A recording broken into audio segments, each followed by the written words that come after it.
Hoje você irá conhecer mais sobre o bairro Ganchinho da cidade de Curitiba.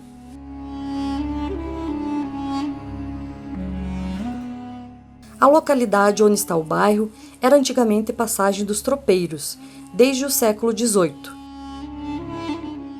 Consta que a partir da década de 1850 já existia ocupação e registro de posses de terra. Com o passar do tempo, a localidade fez parte do bairro Umbará, porém, com o Decreto 774 de 1975, determinou a criação de um novo bairro, assim estabelecendo seus limites administrativos. Na descrição tem o link para o mapa do Ganchinho com seus limites.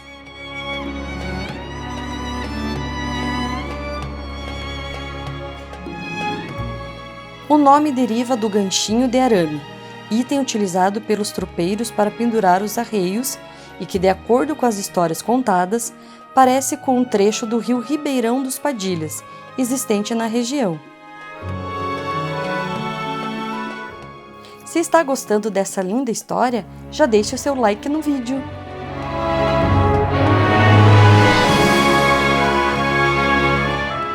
Entre os atrativos, o bairro conta com o Parque Lago Azul. O espaço conta com bistrô, churrasqueiras, canchas, mirante e parque de troncos para as crianças.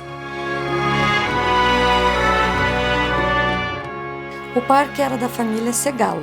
Era usado nas décadas de 1960 e 70 como parque particular e era uma das poucas opções de lazer em área aberta na cidade.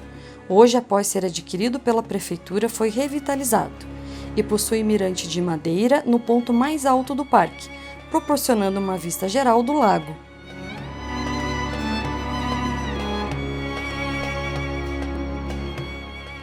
Hoje o Ganchinho está entre os bairros que mais crescem na capital paranaense, segundo o arquivo divulgado pela agência Curitiba. Em proporção territorial, o Ganchinho corresponde a 2,61% do território de Curitiba.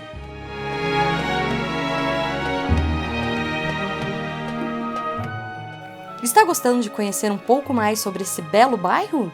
Não quer perder as histórias dos próximos bairros? Então já se inscreve aqui no canal!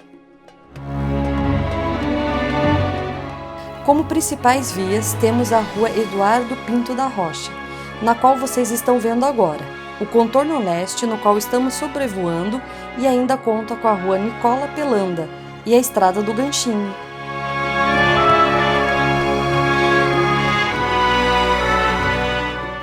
Faz divisa com os bairros Alto Boqueirão, Sítio Cercado e Umbará. Na descrição tem um link do mapa do bairro Ganchinho, com suas delimitações.